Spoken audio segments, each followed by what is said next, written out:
Hello, I'm John Wallace, and in a moment you'll hear a very brief history of the United States Armed Forces.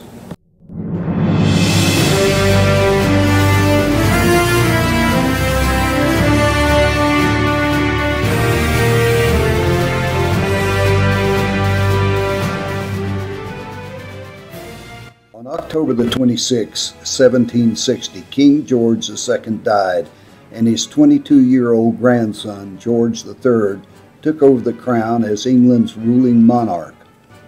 Across the ocean, the colonists were being subjected to one tax after another: the sugar tax, high real estate taxes, the Stamp Act, and a tea tax that kept increasing. The Continental Congress was frustrated with insults hurled at them from the Crown, and when they tried to communicate with Parliament about the problems of the citizens and how they were being mistreated by the English guards, they were told that the king had ordered 3 additional generals, along with more troops, to put an end to these annoying uprisings and to show the colonies that England was still in charge. A rebellion was at hand. The Continental Congress put out the word for all colonies to gather together their militia, made up of farmers, merchants, doctors, lawyers, and any other able-bodied men available. On June the 15th, 1775, the Continental Congress appointed George Washington to be the commanding general of the Continental Army. A Continental Navy was also set up using a few old merchant ships on which they had installed cannons to convert them to men of war.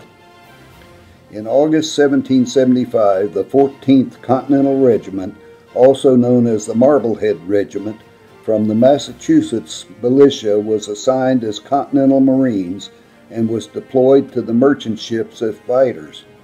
In January 1776, they were folded back into Washington's army. This is sometimes thought of as the establishment of the first U.S. Army and U.S. Navy with its Marine branch. After the British were defeated, the 13 colonies became the United States of America. On December the 23rd, 1783, General Washington disbanded his army and his makeshift navy. In 1789, Alexander Hamilton was elected as Secretary of the Treasury. On April the 4th, 1790, he formed an armed maritime service known as the Revenue Marines to prevent smuggling and pirating off the U.S. coast. In May 1798, Congress reestablished the U.S. Army and U.S. Navy with its Marine branch. So, for a period of over 8 years, the Revenue Marines, now known as the Revenue Cutter Service, was the only armed force of the United States. In 1794, the Revenue Marines began intercepting slave ships, illegally importing slaves into the United States.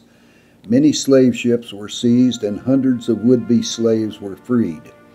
The best-known incident of slaver interdiction is the case of the schooner La Amistad, encountered off the coast of Long Island by the United States Revenue Cutter Washington. Although none of the original crew was aboard when the schooner was boarded, the vessel was escorted into New Haven, where the trial made famous by the film Amistad was held. During the Quasi-War with France, 1798 to 1801, the United States Navy was formed, and the Revenue Marines fought alongside the Navy, capturing or assisting to capture 20 French ships. 10 of those were captured by the United States Revenue Cutter Pickering. During the War of 1812, it was decided by Congress to place the Revenue Cutter Service under the command of the U.S. Navy during wartime. On January the 28th, 1915, the Revenue Cutter Service and the U.S. Life Saving Service were combined to form the United States Coast Guard, still under the U.S. Treasury Department.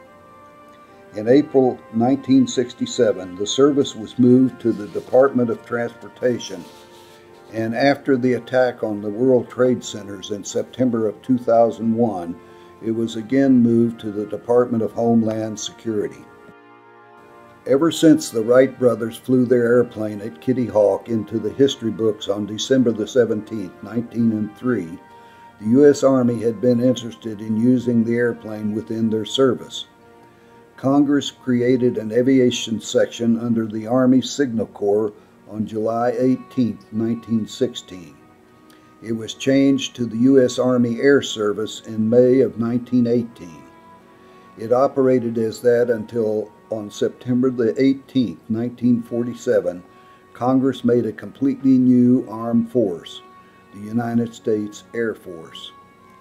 Now there are considered 5 armed forces, all of which have their own aviation branches: the United States Coast Guard, the United States Army, the United States Air Force, the United States Navy, and the United States Marine Corps, still under the direction of the Navy, but considered to be a separate armed force.